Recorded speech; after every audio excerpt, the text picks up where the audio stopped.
नमस्कार। भाजपा के पूर्व विधायक जवाहर प्रसाद जी अभी कुछ ही देर बाद सासाराम के मंडल कारागार से बाहर निकलने वाले हैं। देखिए, यही सासाराम का मंडल कारागार है जहां पर बड़ी संख्या में लोग पूर्व विधायक जवाहर प्रसाद जी के बाहर निकलने का इंतजार कर रहे हैं। और जो पेन पेपर की कार्रवाई है वो कार्रवाई अब समाप्त होने वाली है और उसके बाद सीधे कारागार से वो बाहर निकलेंगे। और बाहर निकलने के बाद जिस तरह से उनका स्वागत किया जाएगा, ये तस्वीर बताने के लिए काफी है। ये तस्वीर बता रही है कि किस तरह से उनका स्वागत होने वाला है। कारण कि करीब 3 माह बाद वो जेल से बाहर निकल रहे हैं और 3 महीने तक उनके जितने भी समर्थक थे वो उनकी एक झलक पाने के लिए इंतजार करते रहे। आज उनका जो ख्वाहिश है वो पूरा होने वाला है और इसीलिए सारे जो उनके समर्थक हैं यहाँ डटे हुए हैं कि किसी तरह से उनका एक झलक पाया जा सके और उनका हाल चाल जाना जा सके।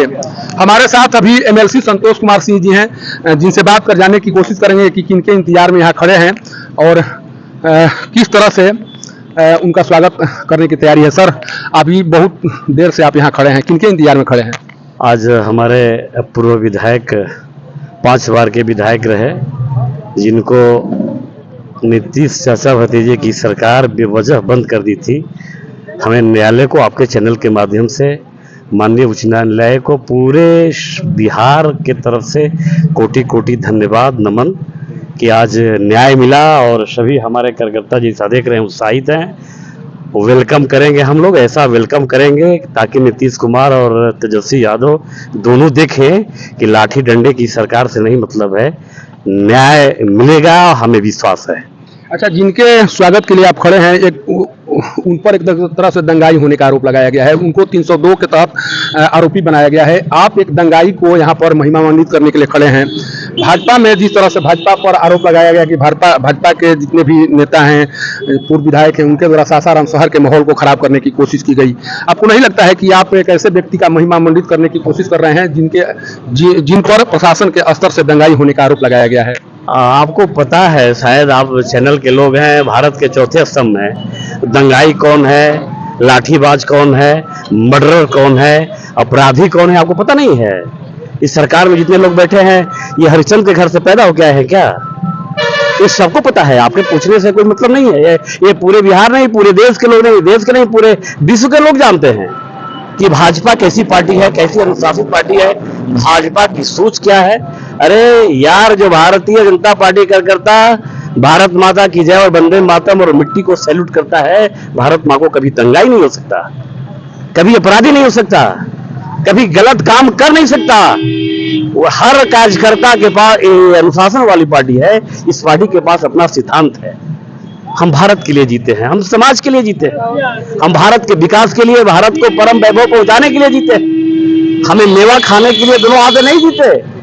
और आपके चैनल के माध्यम से आप ये सवाल उन लोगों से जाके पूछिएगा कि आपका चरित्र चित्रण कैसा है। जो लोग कर रहे हैं, एक दंगाई को महिमामंडित कर रहे हैं, घबराइए नहीं, समय नजदीक आ गया है, उल्टी गिनती शुरू हो गई है, जल्द ही जवाब मिल जाएगा कौन दंगाई है और कौन दंगाई नहीं है। अच्छा, एक चीज बताइए, रामनवमी के बाद 2 ऐसे पर्व है जिस पर्व को लेकर प्रशासन के स्तर से जो तैयारी की गई थी उस तैयारी को लेकर सवाल खड़े किए जा रहे थे। आपको लग रहा है कि जो 2 पर्व अभी गुजरे हैं और रामनवमी पर्व के दौरान जिस तरह से व्यवस्था की गई थी उन व्यवस्थाओं में कोई फर्क था? देखिए, सरकार, आप तो जान रहे हैं कि मुख्यमंत्री जी अब सीएम नहीं रहे, नीतीश कुमार, सीएम कोई दूसरा है। और जो दूसरा सीएम है उसकी क्या सोच है? तो हिंदू के कोई भी त्योहार है, चाहे रामनवमी हो, दशहरा हो, चाहे किसी तरह का हिंदू का जुलूस हो, उस पर क्या सरकार करेगी आपको पता नहीं है? सब बिहार के लोग समझ रहे हैं, सभी हिंदू समझ रहे हैं क्या कर रही है, क्या नहीं कर रही है। और मुख्यमंत्री जी के बस में कुछ है नहीं, वो तो अनुकंपा के आधार पर हैं, बेचारे अपना जीवन व्यतीत कर रहे हैं, सरकार कोई दूसरा चला रहा है। देखिए, ये एमएलसी संतोष कुमार सिंह जी हैं, जिनका साफ कहना है कि किस तरह से कार्य भाजपा के जितने नेता हैं, जो विधायक हैं या जो भी प्रतिनिधि हैं, उनके प्रति सरकार की कार्रवाई क्या है, ये कार्रवाई बताने के लिए काफी है। सोचिए कि जिस बड़ी संख्या में, देखिए एक और है प्रतिनिधि। सर, परिचय आप अपना दीजिएगा, लेकिन पहले ये जानने की कोशिश हम लोग कर रहे हैं कि सासाराम शहर में जिस समय पूरे तरह से माहौल को बिगाड़ दिया गया था, तथाकथित आरोप लगाए गए थे भाजपा के ऊपर, अगर भाजपा के किसी नेता पर दंगाई होने का आरोप लगे और उनका स्वागत इस तरह से हो, तो आप लोग क्या मैसेज देने की कोशिश कर रहे हैं? देखिए, जवाहर जी हमारे पार्टी के वरिष्ठ नेता हैं, 4 वार्ड के विधायक हैं और आपको जानकारी के लिए कि इंदिरा जी ने भी सत्ता का दुरुपयोग की थी और सबको उस समय दंगाई और सबको देशद्रोह का उनमें मुकदमा किया था। क्या सब लोग देशद्रोही थे? उसी तरह से नीतीश जी अपने सत्ता का दुरुपयोग कर रहे हैं। इनका पावर है, अधिकार है, अभी सत्ता के मद में है और ये अपने मनमाने ढंग से काम कर रहे हैं। तो इसका मतलब कि ये सब दंगाई हो गए। इंदिरा जी ने सत्ता का दुरुपयोग करते हुए सबको देशद्रोह कर दिया था, तो क्या सब लोग देशद्रोह हो गए थे? वही लोग तो सत्ता का संचालन कर रहे हैं। और जिस तरह से कभी मनमोहन सिंह प्रधानमंत्री थे और सत्ता का संचालन कोई और कर रही थी, उसी तरह से अभी बिहार में मुख्यमंत्री तो नीतीश जी हैं, लेकिन सत्ता का संचालन लालू प्रसाद जी कर रहे हैं। और इसलिए हमारे लिए वो दंगाई नहीं है, हमारे पार्टी के वरिष्ठ कार्यकर्ता हैं, इसलिए मैं उनको पार्टी के कार्यकर्ता के नाते मैं उनको अभिनंदन और स्वागत करने के लिए खड़ा हूं। अच्छा, जिस तरह से आप सत्ता में थे उस समय आप लोगों के द्वारा बड़े भाई का दर्जा दिया गया नीतीश कुमार जी को, ये कहा गया कि ये हमारे बड़े भाई हैं और उन्हीं के नेतृत्व में सब कुछ होगा। लेकिन जैसे ही आप लोग अलग होते हैं उसके बाद से जिस तरह से निशाना बनाया जा रहा है नीतीश कुमार जी को, कैसे आप भाई रहे होंगे कि आप लोगों के बीच इस तरह का संबंध रहा कि जैसे ही आप अलग हुए तो आप लगातार निशाना बनाया जाने लगा आप लोगों के द्वारा? ये नेतृत्व भी हमेशा कहते रहे और हमेशा जिसके साथ गठबंधन किए और जिसके साथ दोस्ती किए तो उस दोस्ती निभाने का काम भारतीय जनता पार्टी ने हमेशा करते रही है। अब इनका अपना आचरण है, इनका अपना संस्कार है, ये अपना कर रहे हैं, हम अपना काम कर रहे हैं। इसलिए बड़े भाई की भूमिका में थे तो थे। लोकतंत्र है, सबको अपने अपना रास्ता बदलने का अधिकार है, तो अपना रास्ता बदले हैं तो उससे हम लोग का कोई परहेज नहीं है, हम लोग को कोई दुखी नहीं है। हम लोग उनका अपना काम है वो कर रहे हैं, हम लोग का अपना काम कर रहे हैं। जिस तरह से स्थिति बिहार में दिखाई पड़ रही है, राजनीतिक हलचल जो जिस तरह से सुनाई पड़ रही है, उसके अनुसार कहा जा रहा है कि हो सकता है कि एक बार फिर नीतीश जी के द्वारा पाला बदला जाए और हो सकता है कि भाजपा में वो एक तरह से फिर एनडीए में शामिल हो जाए। स्वीकार करेंगे आप लोग? हमारे केंद्रीय नेतृत्व जब कह दिए कि उनके लिए सारा दरवाजा बंद है, तो हम लोग एक सामान्य कार्यकर्ता उनके लिए क्या बोलेंगे? जब हमारे केंद्रीय नेतृत्व ही कह दिए कि नीतीश जी के लिए सारा दरवाजा बंद है, अब उनको किधर जाना है, क्या करना है, वो अपना तय करेंगे। देखिए, एक बहुत बड़ा संकल्प जो अभी व्यक्त किया जा रहा है भाजपा के नेताओं के द्वारा, वो ये है कि नीतीश कुमार जी के लिए भाजपा का दरवाजा पूर्णतः बंद हो चुका है और वापसी की कोई संभावना नजर नहीं आ रही है। अगर नीतीश कुमार जी आना भी चाहें तो केंद्रीय नेतृत्व के द्वारा सीधे से नकार दिया गया है कि अब उनकी वापसी संभव नहीं है। लेकिन सोचिए कि सासाराम में जो कुछ हुआ उसके बाद से जिस तरह से भाजपा के नेताओं पर आरोप लगाए जाते रहे और जिस आरोप में जो जवाहर प्रसाद जी पूर्व विधायक हैं उन्हें जेल में बंद किया गया, उसको लेकर लगातार सवाल खड़े किए जा रहे हैं और ये सवाल तब तक खड़े होते रहेंगे जब तक से कोर्ट के द्वारा उन्हें बरी नहीं कर दिया जाता है या उन पर दोष सिद्ध नहीं हो जाता है। लेकिन आज का नजारा ये बताने के लिए काफी है कि जवाहर जी का क्रेज क्या था और लोग उन्हें किस तरह से पसंद करते हैं। ये सारे लोग देखिए फूलमाला हाथ में लिए हुए हैं और स्वागत के लिए यहाँ पर खड़े हैं। फूलमाला लिए हैं, किनका स्वागत करना है आपको? हमारे पूर्व विधायक जवाहर प्रसाद को स्वागत के लिए हम लोग तैयार है और हम लोग के माननीय विधायक है और लेकर आज भी कार्यकर्ता को उतना ही उत्साह है।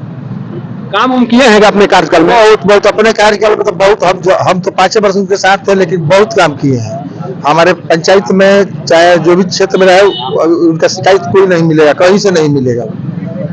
कुछ लोग सासाराम में कह रहे हैं कि अब तो भाजपा उनको टिकट ही नहीं देगी कारण कि ऊपर दंगाई होने का लेबल लग चुका है।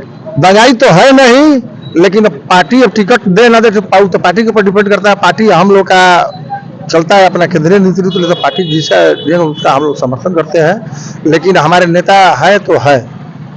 आप भी आए हुए हैं स्वागत करने के लिए? जी।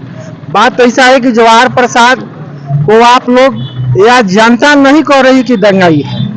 जिस तरह उत्साह और उमंग कार्यकर्ताओं के बीच में देख रहे हैं, जब राम का वनगमन हुआ था और राम ने सभी आसुरी प्रवृत्ति को नाश कर पुनः अयोध्या में लौटे, तो इस कली युग में जवाहर प्रसाद सनातन धर्म की ध्वजा को हमेशा ऊंचा करने का काम किया है।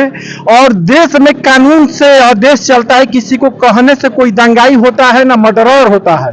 न्यायालय है, न्यायालय पर पूरा विश्वास है, न्यायालय से जो भी फैसला होगा उचित फैसला होगा, साक्ष्य के आधार पर होगा। इसलिए जवाहर प्रसाद सनातन धर्म की ध्वजा को आगे फहराने वाले हैं और भारतीय जनता पार्टी के नींव स्तंभ है यहाँ के रहने वाले।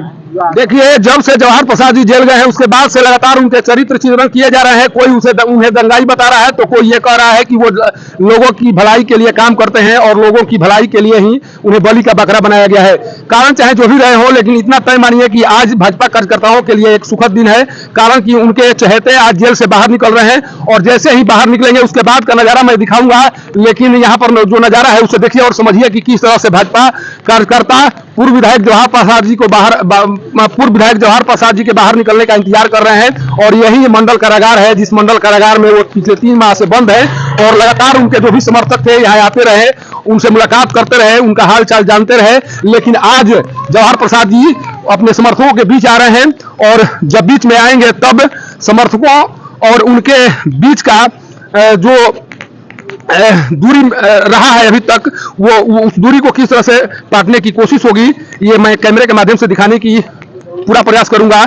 लेकिन इतना तय मानिए कि आज सासाराम शहर के लिए एक शुभ दिन माना जा रहा है और प्रशासन के स्तर से चाहे जो आरोप लगा लिया जाए, लेकिन आज भी जवाहर प्रसाद को चाहने वाले यही मानते हैं कि उनके स्तर से हमेशा लोगों के कल्याण के लिए कार्य किए जाते रहे हैं और आगे भी वो इस तरह के कार्य करते रहेंगे। मंडल कारागार से पब्लिक न्यूज के लिए सत्येंद्र चौबे की रिपोर्ट।